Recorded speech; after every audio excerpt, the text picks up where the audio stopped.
সপ্তাহান্তে দুদিনের ছুটি পেলেও বাঙালি ছোটে দীঘায়।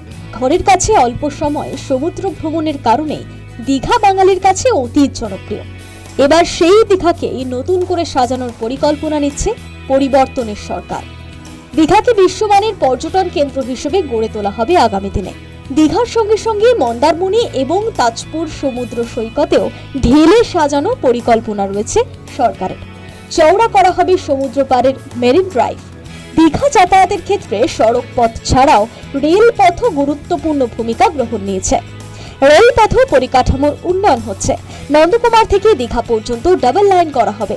দীঘা, মন্দারমণি, শঙ্করপুর জুড়ে বর্তমানে 63 জন নুলিয়া আছে। প্রয়োজনের তুলনায় তা অত্যন্ত কম। বহু সময় দেখা যায় সমুদ্রে নেমে মানুষ বিপদে পড়ে, তখন ভরসা এই নুলিয়ারাই। নুলিয়াদের সংখ্যা বৃদ্ধি হবে।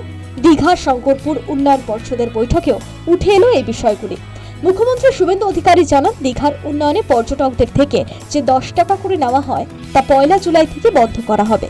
সরকারের আয় হতো 30 লাখ। এখানেও দুর্নীতি হয়েছে বলে অভিযোগ করেন মুখ্যমন্ত্রী। আমার এই মিটিং থেকেই হেলথ সেক্রেটারিকে বলেছি এখানে নিউরো সার্জেন্ট, কার্ডিয়াক এবং অর্থোপেডিক সার্জেন্ট পাঠাতে, 100 বেডের মিনিমাম হসপিটাল করতে দীঘাকে, 5টা আইসিইউ, 5টা এইচডিইউ, 5টা বাচ্চাদের এসএনসিইউ,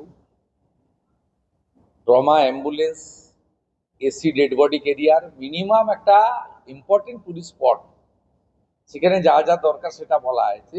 আর মেরিন ড্রাইভ সব জায়গায় ওই পিএমজিওসাইয়ের মতো ছোট রাস্তা হয়ে গেছে, ওটা মেরিন ড্রাইভ বলে না। আমি ডিএসডি এর ইওকে পিডব্লিউডি কে বলেছি, ডিএম সাহেবকে বলেছি মনিটরিং করতে, চেন্নাই এবং মুম্বাইয়ের মতো মেরিন ড্রাইভ করতে। অন্তত 4 লেন তো সম্ভব নয়, 2 লেন যেতে হয়, এবং এটা এক্সটেনশন করতে পেটুয়া পর্যন্ত। দীঘা স্টেট হাসপাতালগুলির করুণ অবস্থা। আইসিইউতে বেড নেই, একটা মাত্র অ্যাম্বুলেন্স। এবার সেই হাসপাতালগুলোকে ঢেলে সাজানো হবে বলে জানা যাচ্ছে। প্রতিটি হাসপাতালে অন্তত 100টি বেড থাকতেই হবে। Neuro surgeon, cardiac, orthopaedic surgeon থাকবে। অন্তত 5টা আইসিইউ বেড থাকবে।